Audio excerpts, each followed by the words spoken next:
কি হয় আপোনাৰ? মোৰ ডাঙৰ পুত্ৰ। এনেকে সোমাই আছে মানে মই আজি গম পালো। হুইল চেয়াৰ এখন লাগে নি? হা? হুইল চেয়াৰ দিলে বহিয়ে যাব, দিগদাৰ হ'ব। অলপ খোজ চোজ কাঢ়ি থাকিব লাগিব। হুইল চেয়াৰ এখন দি দিলে দিগদাৰ হ'ব।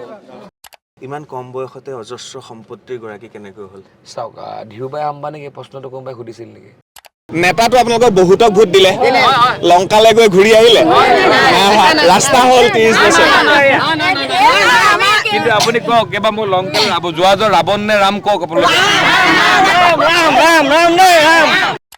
নেক্সট প্ৰশ্ন, নিজে ফিল কৰি আছো, গাড়ী লৰি আছে, এফালে আইফোন লগাই থৈছো, এফালে এটা কেমেৰা আছে, ৰাস্তা ইমান বেয়া, মানে ইমান বছৰ কাম একো নহ'ল।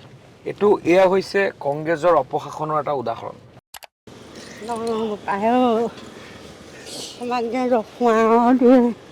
কৃষ্ণ আশীৰ্বাদ কৰিবি দে। কেনেকে পাৰিলে? আপুনি মানুহজনে কি ক'লে শুনিলে নাই? বুজি পালো যে আমাক চাবা, আমাক ৰক্ষা কৰা বুলি কৈছে। তাৰমানে মানুহ এই ৰাস্তা ঘাট যিবোৰ সমস্যা, সেই সমস্যাৰ পৰা মানুহ পৰিত্ৰাণ বিচাৰিছে। কাৰণ মই আজি কি কৈছোঁ যে আপোনালোকে যদি মোক 5 বছৰ উন্নয়ন দিব নোৱাৰোঁ, মই ৰাজনীতি নকৰোঁ, আপোনাক সঁচা ক'লোঁ, আপুনি ৰেকৰ্ডিং কৰি থৈ দিব যে মই এগৰাকী হিন্দু মাৰ গৰ্ভত জন্ম হৈছোঁ, মুছলমান ভনীগৰাকীৰ মই ভাই, মই খ্ৰীষ্টান ভনীগৰাকীও মই ককাই। তো মোৰ কাৰণে আটাইতকৈ ডাঙৰ ধৰ্ম হৈছে উন্নয়ন।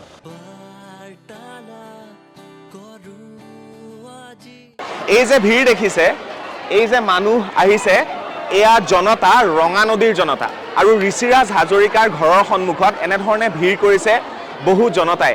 আৰু ঋষিৰাজ হাজৰিকাই নিজকে কৈছে যে তেওঁ নেতা নহয়, তেওঁ এই সমষ্টিৰ বেটা। আৰু সেই বেটাগৰাকীক লগ পাবৰ বাবে পুৱা 7 বজাৰ পৰা গধূলি 9 বজালৈকে এনেধৰণে ভিৰ কৰা দেখা পোৱা গৈছে। আৰু এইফালেও দেখা পাইছে বিভিন্নজন আহিছে, নিৰ্বাচনলৈ মাজত মাত্ৰ এটা দিন বাকী আছে তেনে সময়তে। আৰু এয়া হৈছে ঋষিৰাজ হাজৰিকাদেৱৰ বাসগৃহ। ৰঙা নদীৰ ঋষিৰাজ হাজৰিকাই বাৰে বাৰে কৈছে যে তেওঁ ৰঙা নদীৰ নেতা নহয়, ৰঙা নদীৰ তেওঁৰ বেটা হয়। আৰু ঋষিৰাজ হাজৰিকাৰ পিতৃ মাতৃ স্বৰ্গগামী হৈছে, আপোনালোকে গম পায়। আৰু এয়া পিছফালে দেখা পাইছে খুব ধুনীয়াকৈ দুয়োগৰাকীক শ্ৰদ্ধাঞ্জলি ইয়াত জনাব পৰা এটা ব্যৱস্থাও কৰি থোৱা হৈছে। স্বৰ্গীয় সূৰ্য কমল হাজৰিকা পিতৃ আৰু নীলিমা হাজৰিকা ঋষিৰাজ হাজৰিকাৰ মাতৃ। আৰু তেওঁলোক 2023 চনত মাতৃ আৰু 2018 চনতেই পিতৃ হেৰুৱাইছে ঋষিৰাজ হাজৰিকাৰ। তেনে সময়ত দেখা পোৱা গৈছে আজিৰ দিনটোত যে পিতৃ মাতৃ নথকাৰ পিছতো ৰঙা নদীৰ ৰাইজে নিজৰ পুত্ৰ হিচাপে জ্ঞান কৰিছে ঋষিৰাজ হাজৰিকাক। আৰু সেইবাবে এনেধৰণে যথেষ্ট ভিৰ কৰিছে। আৰু এই দৃশ্যখিনি দেখি এনে লাগিছে যে সঁচাকৈয়ে ঋষিৰাজ হাজৰিকাই যথেষ্ট যেন কাম কৰিছে ৰঙা নদীত, আৰু নিজৰ পুত্ৰ হিচাপে তেখেতক মৰম কৰিবলৈ সকলো ওলাই আহিছে। ঋষিৰাজ হাজৰিকাৰ লগত আছোঁ, আৰু তেওঁ এটা নামঘৰত আহিছে, আৰু নামঘৰত সেৱা লৈ ৰাইজৰ লগত কিছু কথা পাতি আছে। আৰু তেনে সময়তে মই ভাবিলোঁ ইয়াৰ মহিলাসকলৰ লগত কথা পাতোঁ। কেনেকুৱা দেখিছে ৰাজনীতি, কি হ'বগৈ? বহুত ভালেই লাগিছে ইয়াত ঘূৰি। মানে মই আগতে ৰাজনীতি কৰি পোৱা নাই, মানে ঘূৰি পোৱা নাই এনেকৈ। কিন্তু দাদাৰ নিচিনা এজন মানুহ, মানে দাদাৰ যিটো ব্যক্তিত্ব তেনেকৈ ব্যক্তিত্ব কাৰোৰ লগত তুলনা কৰিব নোৱাৰি। সেইকাৰণে আমি ওলাই আহিছোঁ দাদাক সহায় কৰিম বুলি। আৰু দেখিছোঁ উন্নয়নৰ ক্ষেত্ৰত বহুতখিনি আগবাঢ়িছে, আৰু আগবাঢ়ি যাব বুলি আশা কৰিছোঁ। আৰু বহুত ভাল লাগিছে। কিয় ভাল লাগে ঋষিৰাজ হাজৰিকাক, আৰু কিয় আপোনালোক আগুৱাই আহিছে, মই সেই কথাটো জানিব বিচাৰোঁ। পোনপ্ৰথমবাৰ মই এটা কথাই ক'ব বিচাৰোঁ, তেখেতে আমাৰ যিখিনি দৰিদ্ৰ মানে লোকৰ মানে দুখটো বুজি পায়। প্ৰথম কথা, আমাৰ এতিয়া ইতিমধ্যে বানপানী হৈ গৈছে, সেই সময়তো সকলোৱে দেখা পাইছে দাদাই কেনেকৈ ৰাইজৰ মাজত গৈ সহায় সহযোগ কৰিছে। তাৰ পাছত আমি এতিয়া দাদা MLA হোৱাৰ আগতে যিখিনি সহায় কৰি থৈছে বৰ্তমান সময়লৈকে, আমি ভাবোঁ আমি তেখেতক জিকাই পঠালে আমাৰ ইয়াতকৈ বহুত কাম কৰিব, আমাৰ উন্নয়নমূলক কাম হ'ব। সেইকাৰণে আমি যুৱ নেতা হিচাপে ঋষিৰাজ হাজৰিকা দাদাক আমি অন্তৰৰ পৰা বিচাৰোঁ যাতে আমাৰ ৰঙানদী সমষ্টিত অধিক 80,000 মানে 80,000 ভোটত যাতে জয়যুক্ত হয়, তাৰ কামনা কৰিছোঁ আমি। আৰু আপোনালোকে কওক, সৰু ল'ৰা ঋষিৰাজ, আটাইতকৈ যুৱ নেতা, আশা কৰিব পাৰি তেওঁৰ পৰা? পাৰি। আৰু তেওঁ বহুত কাম কৰিছে বুলি মই শুনিছোঁ। আজি মই বিভিন্ন জেগাত ঘূৰিছোঁ, দুখীয়াক সহায় কৰা এটা তেওঁৰ নিচা। হয়, তেওঁ দুখীয়াক সহায় কৰা নিচা আছে তেওঁ। কাৰণ আমি দেখি আহিছোঁ বানপানীৰ সময়ত বা কিবা এটা বেমাৰ হ'লে তেওঁ যিখিনি মানে মানুহক সহায় কৰে, তেওঁক আমি দেখি আহিছোঁ। আৰু আশা কৰোঁ দাদাই আমাক সেই তেনেদৰে আমাক মানে সহায় কৰি থাকিব। কওক, কি ক'ব? প্ৰথমতে মানে তেওঁৰ ব্যক্তিত্বটো, আজি ধৰক মই তেওঁৰ লগত ঘূৰি আছোঁ, প্ৰথম মাতষাৰ এতিয়া ঘূৰি আছোঁ নহয় সেইডোখৰতে মোক দেখিলে যেনিবা লগে লগে মাতিলে ছোৱালী আছ সেইটো এটা আমাৰ কাৰণে আমাক খোৱা বোৱা একো নালাগে আমাক টকা পইচাও নালাগে দাদা মাত খাই আমাৰ কাৰণে যথেষ্ট নিজৰ ব্যৱহাৰে নিজৰ পৰিচয় বুলি কয় মানে দাদাৰ ব্যৱহাৰে দাদাৰ পৰিচয় দাদাই মানে ৰাইজক এনেকৈ আঁকোৱালি লৈছে মানে বহুত মানে মৰম দিছে ৰাইজক তেনেকৈ আপুনি এমাহৰ পিছতো যদি দাদাৰ ওচৰলৈ যায় ধুনীয়াকৈ আপোনাৰ নাম কৈ পিনি একদম ধুনীয়াকৈ হিমন্ত বিশ্ব শৰ্মাৰ এটা গুণ আছে হিমন্ত বিশ্ব শৰ্মাৰ বহুত মানুহৰ নাম মনত থাকে আৰু তেওঁৰো সেইটো গুণ আছে বুলি কয় আছে আৰু দাদাই যেনেকৈ কৈছে মই নেতা নহয় বেটা এই কথাটো আমাৰ বহুত চৰ্চিত হৈছে আৰু সঁচাকৈ দাদা আমাৰ ৰঙানদীৰ বেটা ঋষিৰাজ হাজৰিকা একেবাৰে সৰু ল'ৰা বুলি কয় যুৱ নেতা বুলি কৈ আছে তো আপোনালোকে কেনেকৈ আদৰি লৈছে তেখেতক মোক সেইটো কওক আমি তেখেতৰ মনটো প্ৰথমতে আমি চাইছোঁ বহুত ভাল মনৰ গৰাকী হয় তেখেত আৰু তেখেতে মানে কি হৈছে সৰুৰ পৰা বয়োজ্যেষ্ঠলৈকে সকলোকে সমানভাৱে চায় হয়নে অঁ আৰু আমাৰ সদায় সমষ্টিটো আমি কথা ভাবি থাকোঁ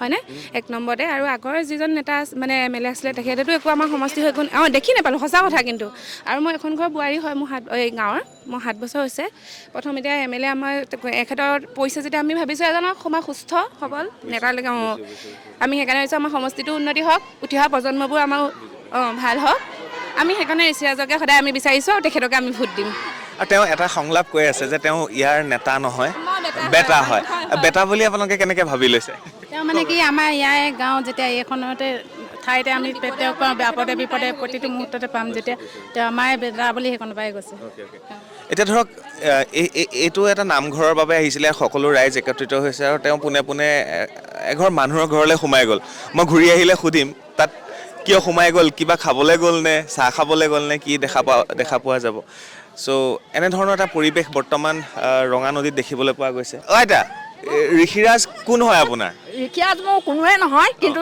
আমাৰ নেতা হিচাপে তেওঁ বোলে বেটা বুলিহে কৈছে বেটা তেওঁ আমি উঠাইছোঁ তেওঁ আমাক জয় কৰিব তেওঁ জয় মানে আমাৰ জয় নহয় জানো সেইকাৰণে আমি দেহে কেহে লাগি তেওঁক আমি মানে জয় কৰা চিন্তা কৰিছোঁ ঋষিৰাজ হাজৰিকা আপোনালোকৰ কি হয় আমাৰ এতিয়া বৰ্তমান ল'ৰা হয় দাদা হয় দাদা নহয় আমাৰ ল'ৰা হয় আমাতকৈ সৰু ভাইটি হয় আৰু সি আমাৰ মা দেউতা পিতৃ মাতৃসকলৰ বেটা হয় এইটো কথা আৰু ৰঙানদী সমষ্টিত তেখেতে জিকি যাবৰ কাৰণে আমি বহুত চেষ্টা কৰি আছোঁ আৰু সেই চেষ্টা আমাৰ চেষ্টা মানে আমাৰ থাকিবই আমি তেখেতৰ লগত সদায় আছোঁ আৰু এটা কথা কওক ঋষিৰাজ হাজৰিকাৰ পিতৃ মাতৃও নাই বৰ্তমান তেওঁ কৈছে যে তেওঁ গোটেই এই সমষ্টিটোৰ সকলো মানুহে তেওঁৰ পিতৃ মাতৃ হয় মোৰ ভাইটি হিচাপে মই সদায় আছোঁ তেওঁৰ লগত সদায় থাকিম আৰু এই ৰাইজো আছে আমি কোৱা শুনিছোঁ তেখেতৰ কালি বয়সটোৰ কথা কৈছিলে আমাৰ দিহানামৰ তাত 35 বছৰ হৈছে মোতকৈ সৰু ল'ৰা মোতকৈ সৰু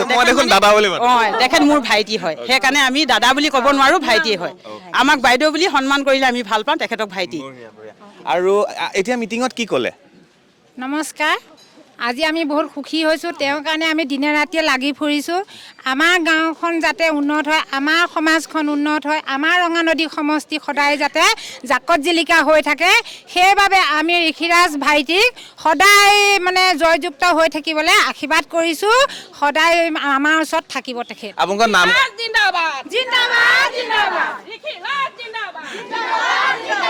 আইতা এইফালে আহিছিলোঁ মই এই ঋষিৰাজ কি হয় আপোনাৰ ল'ৰাই হয় আৰু এতিয়া কি দিম বুলি ক'লে আপোনালোকক ইয়াত জিকিলে বিধায়ক হ'লে যি বিচাৰে তাকে দিম বুলি কৈছে আপোনাৰ কি হয় নো বোৱাৰীয়ে হয় আৰু গাঁৱৰ নহয় ঋষিৰাজ হাজৰিকা কি বোৱাৰী হয় ল'ৰাই হ'ব বাৰু ঠিক আছে কথা পাতিবলৈ নাজানোৱেই হ'ব নালাগে এনেকৈ ভালে উপায় নাই নহয় আহিছে যে আকৌ আপোনালোক ওলাই আপোনালোকৰ বেটা আহিছে কাৰণে আপোনালোক যে ওলাই আহিছে এইটোৱে ডাঙৰ কথা নহয় জানো বেটা হয় বাৰু দিয়ক এৰিছোঁ দিয়া আশীৰ্বাদ কৰিব দেই কি দেখিছে এতিয়া ইয়াত ঋষিৰাজৰ কেনেকুৱা হ'ব আপোনালোকক কৈ আছে বেটা ভালেই দেখিছোঁ ভাল হ'ব আগতে বিজেপি ইয়াত কিয় নাছিলে আপুনিতো বহুত পুৰণা বিজেপি বহুত পুৰণা খোজকাঢ়ি গৈ গোটেইখন ঘূৰো কিন্তু তেতিয়া ইয়াত প্ৰভাৱেই নাছিলে এতিয়াতো বহুত ভাল এতিয়া চৰকাৰ হ'ল এতিয়া ইয়াত কি কৰি আছে মই কৈছিলোঁ যে মই ৰাইজৰ ঘৰে ঘৰে ঘূৰি ফুৰা মানুহ তো নিৰ্বাচনৰ মাজতো ৰাইজৰ ঘৰে ঘৰে ঘূৰি ফুৰোঁ আৰু সেইটোৱে এইটো নামঘৰত সোমালে তাৰপিছত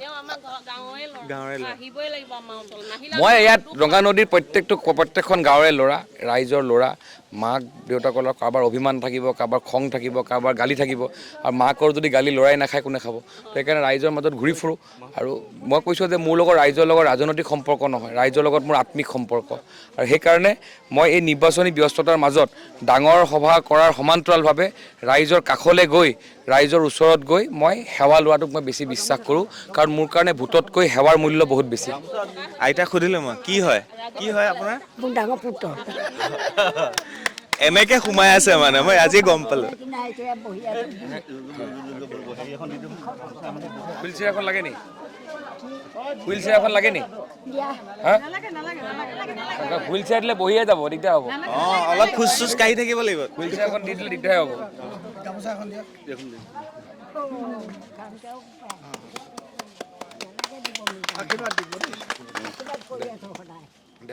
ঠিক আছে, আহোঁ। মোৰ ভোটৰটো কেই নম্বৰত আছে? নিৰ্বাচন একেবাৰে চমু চাপিছে, ব্যস্ততাৰ সীমা নাই। ঋষিৰাজ হাজৰিকাৰ লগত আছোঁ আৰু ৰঙানদী সমষ্টিৰ তেওঁ কৈ আছে নেতা নহয় বেটা।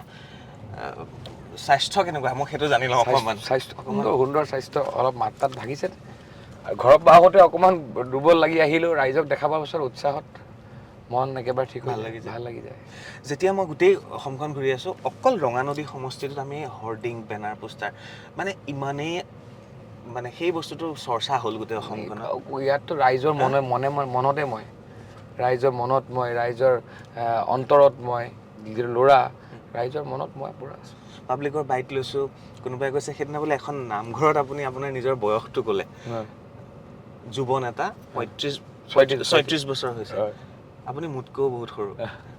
গতিকে এই যিটো যুৱ নেতাৰ উদ্যম, সকলোৱে দেখা পায় যে ইমান উৎসাহ, এই বস্তুটো আৰু কেনেধৰণে যাব আগবাঢ়ি? চাওক, আমি ৰাইজৰ কাৰণে কাম কৰিবৰ কাৰণে ওলাই আহিছোঁ। আমি ৰাইজৰ কাৰণে কাম কৰিবলৈ ওলাই আহিছোঁ, ৰাইজক সেৱা কৰিবৰ কাৰণে আহিছোঁ। আৰু ডক্টৰ হিমন্ত বিশ্ব শৰ্মা ডাঙৰীয়াৰ অনিৰুদ্ধ যাত্ৰাৰ এজন সৈনিক হিচাপে কাম কৰিব আহিছোঁ। আৰু অহা 9 তাৰিখে ৰাইজৰ বিশ্বাস আশীৰ্বাদ শিৰত লৈ আমি কাম কৰিবৰ কাৰণে সংকল্পবদ্ধ।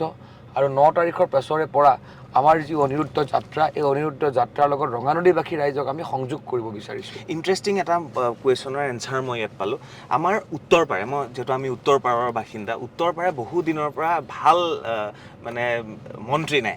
কোনোবাইতো প্ৰেজেণ্টেই কৰি দিলে আপোনাক মন্ত্ৰী হ'ব এইবাৰ ঋষিৰাজ হাজৰিকা। কথা নহয়, মই এতিয়া নিউ বৰ্ণ বেবী, মই জন্ম হৈছোঁ, মই ৰাজনৈতিকভাৱে মোৰ জন্ম হৈছে। তো মোৰ এতিয়া কাম হৈছে জন্ম হোৱাৰ পাছত স্কুল যোৱা, পঢ়া শুনা কৰা। তো মই এতিয়া নিউ বৰ্ণ বেবী হিচাপে যিখিনি কৰিব লাগে, এতিয়া মোৰ সমষ্টিৰ কাৰণে কাম কৰা সময়। আমাৰ ইয়াতে মোৰ জ্যেষ্ঠ ভাতৃ মানৱ ডেকা ডাঙৰীয়া আছে।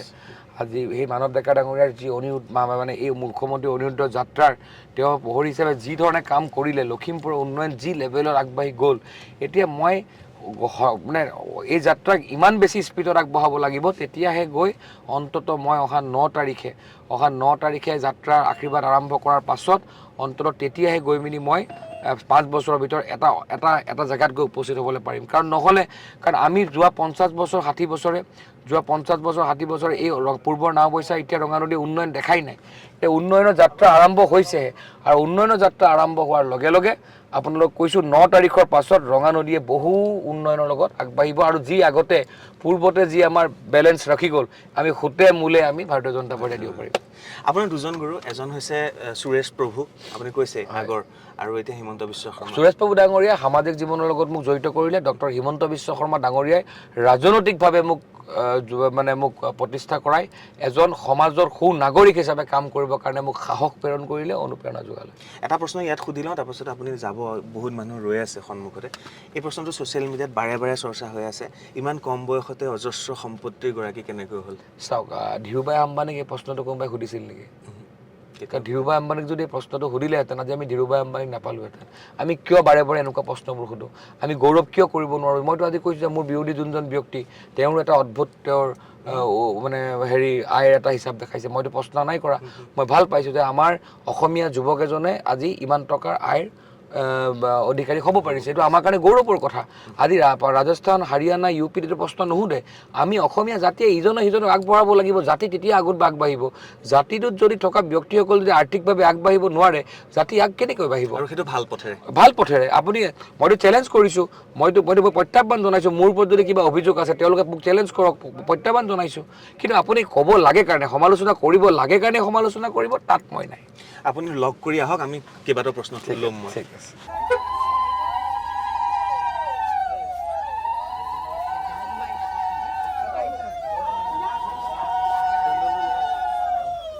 উন্নয়নৰ আৰম্ভণি এই অঞ্চলৰ পৰা কৰি তাৰ প্ৰতিশ্ৰুতি দিছোঁ। মই আপোনালোকৰ আজি কোনো সন্মুখৰ বক্তব্য ৰাখিব অহা নাই। আপোনালোকৰ সন্মুখত মই আশীৰ্বাদ। কেনেকুৱা পালে আপোনালোকৰ নেতাজনক? আৰু ঋষিৰাজক পায়ো ভাল লাগিছে, বহুত ভাল লাগিছে। তেওঁ কৈ আছে তেওঁ নেতা নহয়, আপোনালোকৰ বেটা। প্ৰতিটো ক্ষেত্ৰতে তেওঁ বেটা বুলিয়ে কয়। বহুত ভাল লাগিছে, আমি ভাল পাওঁ তেওঁক আৰু ভোট দিমে। ভোট দিবই? দিমেই। বাৰু, তো এনেধৰণে বৰ্তমান সময়ত একেবাৰে প্ৰচাৰৰ শেষ মুহূৰ্তখিনি তেওঁ বুটে বুটে আহিছে আৰু তাত আহি তেওঁ ৰাইজৰ লগত কথা পাতিছে। ব'লক এবাৰ গাড়ীত বহোঁ, গাড়ীত তেওঁৰ বাবে কেইবাটাও প্ৰশ্ন আছে, আহক।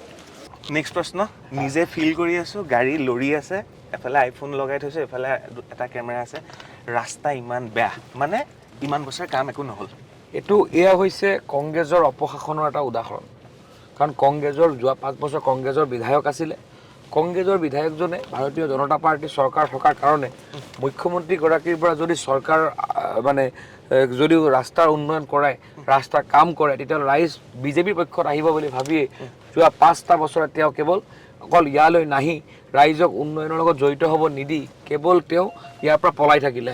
আৰু যাৰ ফলত সমস্যাবোৰ এদিন ঘাঁহ আছিলে, সেই ঘাঁহ গৈ এতিয়া কেঞ্চাৰ ৰূপ লৈছে। আৰু ৰাস্তাটো চাওক সন্মুখত, এইটো কেমেৰা সিফালে ইয়াৰ ৰাস্তা ইমান বছৰে এইটো ৰাস্তা নে মথাউৰি?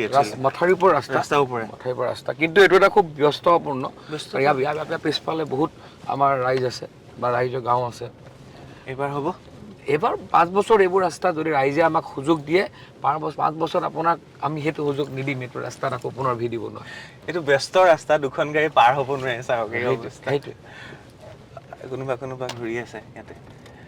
আৰু এটা খুব ভাল লাগিল আপোনাৰ, অথনি মই বেলেগে ইণ্টাৰভিউ লৈ থাকোঁতে মই শুনিলোঁ, অসম আৰু অৰুণাচলৰ যিটো সীমামূৰীয়া আমাৰ এইখন ৰঙানদী সমষ্টি, ইনাৰলেণ্ড পাৰ্মিটৰ কথা আছে, মাজে মাজে সংঘাত চলি থাকে, অৰুণাচল এইফালে সোমাই আহে কেতিয়াবা, এই সংঘাতবোৰ দূৰ হ'ব। আৰু আপুনি এটা কথা ক'লে, ৰঙানদীবাসীৰ ৰাইজৰ বাবে অৰুণাচলৰ যিটো সম্পৰ্ক কিবা এটা বেলেগ, মানে আমি প্লেন কৰিছোঁ যে মই কালি পেমা খাণ্ডু ডাঙৰ লগত আলোচনা কৰিছিলোঁ যে আমাৰ ওচৰত এটা ৰেজিষ্টাৰ্ড ডাটা থাকিব যে আমাৰ এইখিনি মানুহে আমি যদি বিধায়ক হওঁ, আমাৰ কাৰ্যালয়ত এটা ৰেজিষ্ট্ৰেশ্যন থাকিব, যি ৰেজিষ্ট্ৰেশ্যন জৰিয়তে আমি গম পাই থাকিম যে আমাৰ এইখিনি ল'ৰা আমুক অৰুণাচলৰ আমুক জেগাত আমুক ঠাইত আছে। যদি কাইলৈ কিবা কাৰণত ল'ৰাজনৰ বিপদত পৰে, ঘৰৰ মানুহজনে আমাক যোগাযোগ কৰাৰ লগে লগে আমি ইনষ্টেণ্ট সেই ওচৰৰ থানাখন বা উন্নৰ ব্যৱস্থাখন ডিটেক্ট কৰি আমি মুখ্যমন্ত্ৰীৰ লগত বা হোম মিনিষ্টাৰৰ লগত আমি যোগাযোগ কৰি সেইটো সমাধান উলিয়াব পাৰোঁ। কিন্তু এতিয়ালৈকে যিহেতু ইয়াৰে কোনো বিধায়ক তেনেকুৱা নায়েই, যিহেতু চৰকাৰ বিজেপি তাতে, পেমা খাণ্ডুৱে যদি কথা শুনে আমাৰ শুনিব। এতিয়া ভৰতনৰহেতো ৰঙানদী ৰাইজৰ কথা শুনিবলৈ সময় নাছিলে, এতিয়া পেমা খাণ্ডুৰ লগত কি কথা পাতিব? তো সেইকাৰণে পেমা খাণ্ডু ডাঙৰীয়াই কৈছে যে ঋষিৰাজ হাজৰিকাক বিধায়ক হিচাপে আপোনালোকে আগবঢ়াই দিয়ক, আমি আপোনালোকক সুৰক্ষা প্ৰদান কৰিম বুলি কৈছে। কথা পাতিবলৈ নোৱাৰা হৈছে, ইমানেই বেয়া ৰাস্তা। এইবিলাক প্ৰমাণ, মানে হওক ভাল হওক। আৰু ৰঙানদীবাসীৰ ৰাইজে ঋষিৰাজ ডাঙৰীয়াক যদি পোৱাৰ পিছততো এইবিলাক উন্নয়ন হ'ব বুলি প্ৰতিশ্ৰুতি তেওঁ দিছে। আপোনাৰ সন্মুখত যে ইমান মানুহ ৰাতিপুৱাৰ পৰা, মোৰ এনেকুৱা, মই অথনি সকলোৱে যেতিয়া অনুষ্ঠানটো আৰম্ভ কৰিছোঁ মই কৈছোঁ যে এগৰাকী MLA ঘৰত সোমোৱা নিচিনা এটা পৰিৱেশ লাগিছে। এই বস্তুটো আপুনি এনি টাইম পূজা, দৰ্শন, ভক্তি, মহাদেৱৰ স্মৰণ, ক'ৰবাত এনেকুৱা শক্তি এটা পাইছে নেকি যিটো শক্তি অলপ বেলেগ শক্তি? 100% এটা শক্তিয়ে মোক সহায় কৰে। কাৰণ নহ'লে মোৰ দৰে এজন যুৱকক ইমান মৰম, ইমান স্নেহ, ইমান ভাল পোৱা কেনেকৈ হ'ব? তো শক্তি থাকিবই লাগিব, শক্তিয়ে মোক আশীৰ্বাদ দিব লাগিব। আৰু সেই শক্তি মই পাইছোঁ দেৱাদিদেৱ মহাদেৱৰ পৰা, সেই শক্তি মই পাইছোঁ মোৰ গণদেৱতাৰ পৰা, ৰাইজৰ সেৱা কৰিছোঁ আৰু গণদেৱতাই আশীৰ্বাদ দিছে। আজি মোৰ সন্মুখতে এতিয়ালৈকে প্ৰায় এইটো 7 নম্বৰ ইণ্টাৰভিউ। বাকীসকলে ঘৰত কৰিলে, মই বোলো ঘৰততো বহুত হ'ল, ঋষিৰাজ ডাঙৰীয়াৰ লগত মোৰ পডকাষ্ট আছেই অলৰেডি। মই ভাবিলোঁ এনেকৈ আহোঁ, ভালেই কৰিলোঁ নে বেয়া কৰিলোঁ নাজানো, কিন্তু ৰাস্তাৰে আহিছোঁ, এতিয়া কেতিয়া ঘূৰি পাওঁ নাজানো। দাদা কিমান দূৰ আছে আৰু মাজনী ভালে আছ মোক চিনি পাইছে নাই মোক চিনি পাইছে নাই কোন নাম দেখি আছে দেখি আছে না ঠিক আছে আশীৰ্বাদ কৰিব দেই আপুনি তেখেতক ধূপ চাকিৰে আদৰিছে কিয় ভাল লাগে দাদাক তেওঁ কৈ আছে ন তেওঁ বেটা বুলি কৈ আছে আমাৰ বেটাই হয় কাক লগ পালা এতিয়া দাদা কি নাম হিৰাজ হাজৰিকা মানে সৰু এনেকে ফটো আঁকি আঁকি দিছে তেওঁলোকে আৰু পদূলিয়ে যোৱাৰ চেষ্টা কৰিছে সেইটো মই দেখিছোঁ আৰু প্ৰত্যেকটো পদূলি তেনেকুৱা ধৰণৰ দৃশ্য ভালো লাগিছে একদম একদম একেবাৰে EVM বক্সৰ 1 নম্বৰত আছে দেই হ'ব চিন্তা কৰিব নালাগে আমি সদায় মোৰ ভতিজা আমাৰ এই গোসাঁই ঘৰ আছে গোসাঁইঘৰ চাইকেল জ্বলাওঁতে মাইকী মানুহে সদায় ঈশ্বৰক প্ৰাৰ্থনা কৰে এদিন গৈছিলোঁ আপোনাক নাপালোঁ কাৰণে আকৌ লৈ আহিছিলোঁ তেখেতক কৈছিলোঁ আমি কিবা এটা ক'ব নেকি কি ক'ব কৈ দিয়ক তেতিয়াহ'লে এক ছেকেণ্ড কওক জলদি যুৱ নেতা ঋষিৰাজ হাজৰিকা MLA কাৰণে উঠিছে তেখেত বহুত ধৰ্মপৰায়ণ মানুহ তেখেতে ভাগৱত কৰিছিলে 7 দিন গতিকে আমি সকলোৱে আশীৰ্বাদ দিছোঁ যাতে ভাগৱতৰ ধৰ্মৰ মতে ঋষিৰাজ যাতে বহুত দূৰত জয়যুক্ত হয় ৰাইজে দম দিয়ে আপোনাক এইমাত্ৰ এগৰাকী মহিলাই ক'লে ভাগৱত পাতিছিলোঁ ভাগৱতৰ আশীৰ্বাদ আছে জয়যুক্ত হ'বই মোকো গাড়ীতে লৈ যা ইয়াত মোক মই কোৱা নাই যে আপোনাৰ যে মোক সকলোৱে ল'ৰা নিচিনা ভাবে কোৱা নাই যে মোকো আগত গাড়ীত বহাই লৈ যা তো ইয়াত মোক ল'ৰা নিচিনা ভাবে মোক ঢকা চকা মাৰি কথা পাতে কাৰণ মই ৰাইজৰ মাজত বহুত এটা সুদীৰ্ঘ সময় থাকিলোঁ ৰাইজে মোক ক'ৰবাত নহয় ক'ৰবাত তেওঁলোকৰ মাজত মোক ল'ৰাক বিচাৰি পায় আপুনি মানুহজনে মোক এতিয়া সাৱধানে কানি পাইছে মানুহজনে তাত কিবা কৃত্ৰিমতা হ'ব পাৰে নেকি তাত ৰাজনীতি হ'ব পাৰে নেকি মানুহজনে কান্দিছে আপুনি দেখিছে মোক আপুনি ক'বলৈ ৰাইজৰ আশীৰ্বাদ মৰম ভাল পোৱা এইবোৰ আৰু এইবোৰৰ কাৰণে মই কৈছোঁ যে মই ভাগৰিব নোৱাৰোঁ মোৰ ভাগৰ লাগে কিন্তু ভাগৰিব নোৱাৰোঁ এই মানুহবোৰক দেখা পালে পদূলিয়ে আপুনি দেখিছে মানুহ ৰখি গৈ আছে এইফালে আছে এগৰাকী মহিলা আহিছে হাতত এখন গামোচা লৈ আহিছে এয়া চাওক আৰু এনেধৰণে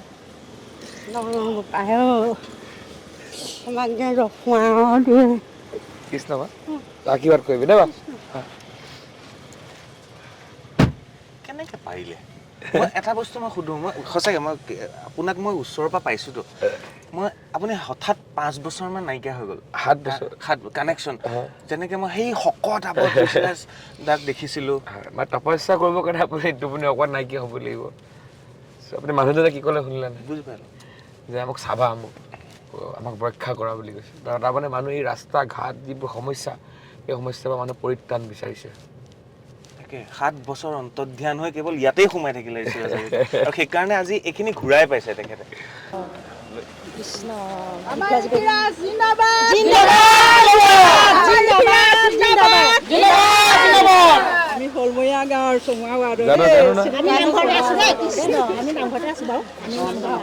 কিয় ভাল পায় মই যিটো মানুহৰ পদূলিয়ে যিটো মানুহে মানে আদৰি লৈছে ঋষিৰাজক আৰু তেওঁ কৈছে তেওঁ নেতা নহয় বেটা ঋষিৰাজ দাক ভাল পাওঁ কাৰণ ঋষিৰাজ দাই আমাৰ ৰঙানদীৰ কাৰণে বহুতখিনি কাম কৰিব বুলি আমাৰ আশা আছে আৰু কৰিছেও এতিয়া তেওঁ মানে নিজিকা আগতে আমাৰ বহুতখিনি কৰিছে বুলি আমি দেখিছোঁ আৰু মানে আমাৰ বহুত বিশ্বাস আছে ঋষিৰাজ দা জিকিবই 100% জিকিব তেওঁ বিধায়ক নোহোৱাৰ আগতে বহুত কাম অলৰেডি কৰিছে নেকি কৰিছে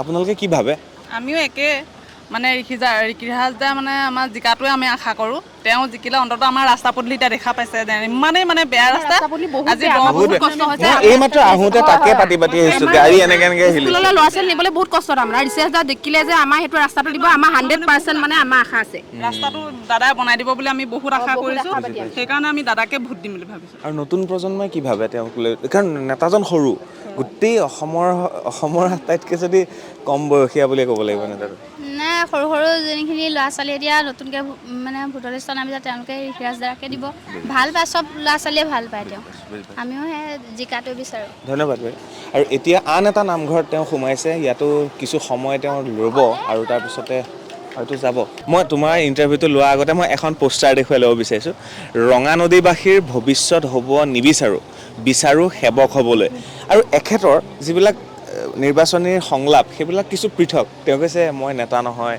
মই বেটা হয় আৰু এতিয়া আহোঁতে মই যিটো ৰাস্তাৰে আহিলোঁ গাড়ীখনত মানে ভালকৈ বহিব পৰা নাই মই তাকে পাতি আহিছিলোঁ যদি এই ৰাস্তাটো 30 বছৰে নহ'ল কিয় ইয়াত আমাৰ চাওক আমাৰ চমুৱা গাঁওখনৰ মানুহবোৰ আলসুৱা মানুহ সিহঁতি অকল আজিলৈকে বিশ্বাসেই কৰি আহিছে আৰু আজি 30 বছৰ দিনে মানে 30 বছৰ এইটো কাৰণে কৈছোঁ তাতকৈও পুৰণি কাৰণ 30 বছৰ দিনে মই দেখা কথাটো কৈছোঁ যিটো পথ আজিলৈকে বহুত আহিল বহুত মানুহে বিশ্বাস কৰি জিকালে তেওঁ আজিলৈকে ৰাস্তাটো কোনো ধৰণৰ কোনো উন্নতি নাই হোৱা মানে একো ধৰণৰ অলপো উন্নতি হোৱা নাই প্ৰত্যেক বছৰেই ভাঙে প্ৰত্যেক বছৰে 3-4খন গাঁও মানে আমাৰ ইয়াত ডুবি থাকে গতিকে এইবাৰো সেই ঠিক ঋষিদাক মানুহে বিশ্বাস কৰিছে আৰু তেওঁক আগুৱাই নিবলৈ চেষ্টা কৰিব আৰু সেই বিশ্বাস যোৱাৰ পাছত হয়তো আৰু কাক কৰিব কাৰণ যি আহিছে গৈছে সকলো বিশ্বাসৰ ওপৰতে গৈ আছে মানে ৰাস্তাটো হ'লে ঋষিৰাজৰ প্ৰতিশ্ৰুতি পূৰণ হ'ব ঋষিৰাজৰ প্ৰতিশ্ৰুতি পূৰণ হ'ব আৰু বিশেষকৈ আমাৰ চমুৱা গাঁওখনৰ কাৰণে এটা বহুত ডাঙৰ এটা উপকাৰ হ'ব আৰু আমাৰ গাঁৱৰ মানুহখিনিয়ে ইমান এনেকুৱা যে আপোনাক 5 বছৰ দিনলৈ তেওঁলোকে যদি না আঁচনিও নালাগে সিহঁতক একো বৃদ্ধ পেঞ্চন বিধৱা পেঞ্চন তেওঁলোকে একোৱেই নিবিচাৰে যদি ৰাস্তাটো হয় কাৰণ ৰাস্তাটোৰ কাৰণে যথেষ্ট অসুবিধা হয় ল'ৰা ছোৱালী স্কুল যোৱাৰ পৰা ধৰি পেলাই যথেষ্টখিনি অসুবিধা হয় আপুনি এতিয়া আহোঁতেও পাই আহিছে চাগে ৰাস্তাটো কি সমস্যা আছে আৰু কি প্ৰতিশ্ৰুতি দিছে তেওঁ ৰাস্তা পদূলি বনাই দিম বুলি কৈছে যা বিপদ হ'ব তাক হেৰি কৰিম বুলি কৈছে চাম বুলি কৈছে যা ল'ৰা ছোৱালী হওক বা কিবা বিপদ পৰিছে বা বেমাৰ চেমাৰৰ পৰা চৰি কৰিম বুলি কৈছে আশা দিছে আশা নিদিলেও আমি তেওঁক ভাল পাওঁ কিয় ভাল কেলে পায় ভাল মানে নিজৰ আমি বহুত তেওঁ হেৰি নোহোৱা বিধায়ক নহওঁতেনে বহুত কাম কৰি দিছে অ'কে আপোনাৰ বেটা নে নেতা মোৰ বেটা ঋষিৰাজ হাজৰিকা জিন্দাবাদ মোৰ বেটা জিন্দাবাদ ঋষিৰাজ হাজৰিকা মোৰ বেটা ঋষিদা বেলেগ একো নালাগে 5 বছৰ ৰাস্তাটো হ'ব লাগে সেইকাৰণে মই আজি ভাষণত মই কৈছোঁ আপুনি ৰাইজক সোধক যে ল'ৰা বিধায়ক হ'লে ৰাস্তা হ'ব নাই তাৰ বিশ্বাস ৰাইজৰ আছেনে ৰাইজক সোধক বেলেগ একো নহ'লেও ৰেকৰ্ডিং আপুনি ৰাইজক সোধক যে ল'ৰা বিধায়ক হ'লে ৰাস্তা হ'ব নহয় আপুনি ৰাইজক সোধক মই কোৱাৰ হ'বনে ৰাস্তা হ'ব 3 মাহ 4 মাহ লাগিব খুব বেছি 30 বছৰ নহ'ল ৰাস্তা নহয় হ'ব এইবাৰ যাব জিকিব একদম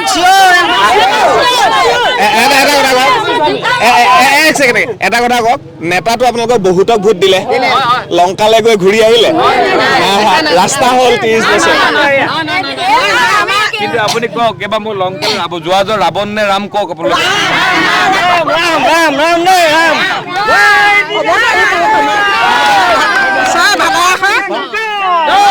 অসমৰ ভিতৰত হয়তো প্ৰথম স্থান অধিকাৰ কৰিব ৰঙানদীৰ পৰা ঋষিৰাজ হাজৰিকাই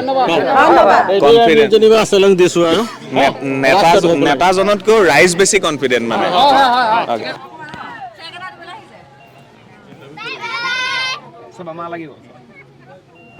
মানে এইটো মথাউৰি আছিল মথাউৰিটোৱে ৰাস্তা জিঅ' বেগ কেইটামান এটা সময়ত পৰিছিলে নাই এইটো আচলতে এয়াও আমাৰ চৰকাৰৰ দিনতেই হোৱা কাৰণ ইয়াত বিজেপিৰ বিধায়ক নাই যদিও আমাৰ বৰ্তমানৰ আমাৰ জলসম্পদ মন্ত্ৰী পীযুষ হাজৰিকা ডাঙৰীয়াৰ নেতৃত্বত ইয়াত যথেষ্ট কাম হৈছে আগতে ইয়াত যাৰ কাৰণে মানুহক আমি আৰু কৰাৰ প্ৰয়োজন আছে ইচ্ছা আছে আমাৰ এইবাৰ আমি ভাবোঁ যে এইবাৰ ইতিমধ্যে ডক্টৰ হিমন্ত বিশ্ব শৰ্মা ডাঙৰীয়াই আমাক কৈছে যে ৰঙানদীক বানমুক্ত কৰিব ৰঙানদী কোনো অঞ্চলত 5 বছৰৰ ভিতৰত কোনো উন্মুক্ত মাথাউৰি নাথাকিব আৰু সেইকাৰণে মই ভাবোঁ এটা ৰঙানদীত এটা বানপানীও এটা বৃহৎ সমস্যা আৰু সেইকাৰণে অহা 5 বছৰৰ ভিতৰত আমাৰ বানপানীৰ সমস্যাৰো এটা যে আমি স্থায়ী সমাধান উলিয়াব পাৰিম তাক আমি বিশ্বাস কৰোঁ আৰু আপুনি দেখিলে যে আজি গাঁৱৰ ভিতৰৰ অঞ্চলসমূহলৈ গ'লোঁ মানে কংগ্ৰেছে এই যি ধৰণে বিত্তে কৰিছে যি ধৰণে ৰাইজক মানে আপোনাৰ প্ৰতাৰণা কৰিছে ইয়াৰ পাছত ভোট খোজাৰ কেনেকৈ সাহস কৰিছে মই এইটো আচৰিত পাওঁ মই যদি তেওঁলোকৰ জেগাত হ'লো হয় মই কেতিয়াও নোৱাৰোঁ কাৰণ মই আজি কি কৈছোঁ যে আপোনালোকে যদি মোক 5 বছৰ উন্নয়ন দিব নোৱাৰোঁ মই ৰাজনীতি নকৰোঁ আপোনাক সঁচা ক'লোঁ আপুনি ৰেকৰ্ডিং কৰি থৈ দিব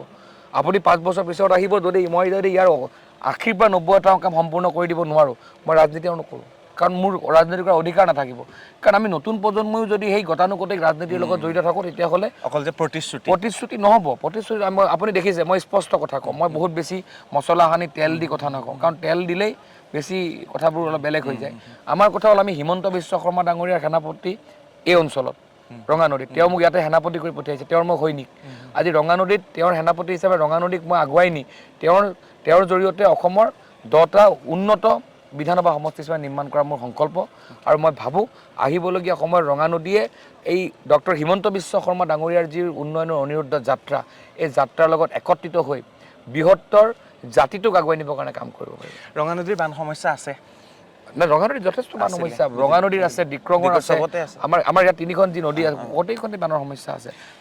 এটা প্ৰশ্ন কৰোঁ, যিটো প্ৰশ্ন আপোনাৰ বন্ধু আৰু মই আলোচনা কৰি আছিলোঁ, আপোনাৰ যিজন নলেগলে লগা বন্ধু সন্মুখত আছে। অ'কে, তো আলোচনা কৰি আছিলোঁ যে এজন ACS অফিচাৰ বা IPS অফিচাৰ হ'বৰ কাৰণে তেওঁ এটা ৰুমত ভালকৈ সোমাই 2 বছৰ পঢ়িলে তেওঁ ACS অফিচাৰ ICS অফিচাৰ হৈ যাব পাৰি। নেতা হোৱা ইমান সহজ নহয়, কাৰণ দুপালি নেকি? ধৰি দিবা। নেতা হোৱা ইমান সহজ নহয়, পৰি ধৰি নেতা হ'ব লাগে আৰু নেতা হ'বৰ কাৰণে ৰাইজৰ অন্তৰ জয় কৰিব লাগে। নেতা হোৱা সহজ নে ACS অফিচাৰ হোৱা সহজ?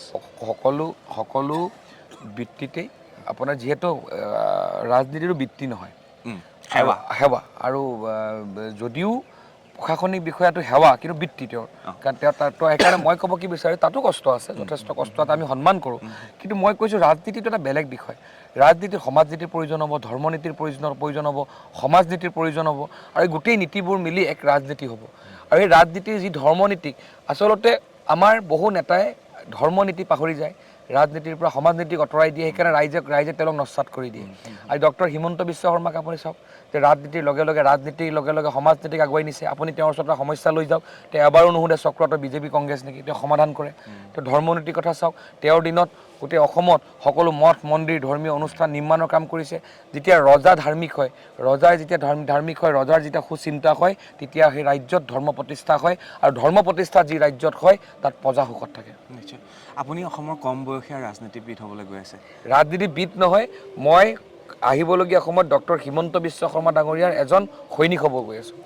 আপুনি এতিয়াৰ পৰা যদি এনেকৈ লাগি থাকে, এটা সময়ত আপুনি খুব ধুনীয়া মন্ত্ৰিত্ব হ'ব আৰু অসমৰ, মই কৈ থৈ গৈছোঁ, আলোচনা চলি আছে, মানে বহু উন্নয়ন হ'ব আৰু ক'ৰবাত আপুনি হিমন্ত বিশ্ব শৰ্মা মানে যেতিয়া আপুনি নাচে, যেতিয়া হিমন্ত বিশ্ব শৰ্মাৰ দৰে ৰেলী কৰে গাড়ীখনৰ ওপৰত উঠি পেলাই, ক'ৰবাত আপুনি যেনেধৰণে গান গায়, আপুনি সংগীত কৰে, ক'ৰবাত দেখিবলৈ আৰু সেই মানে হিমন্ত বিশ্ব শৰ্মাৰ কিবা এটা যেন ৰূপ সোমাই আছে।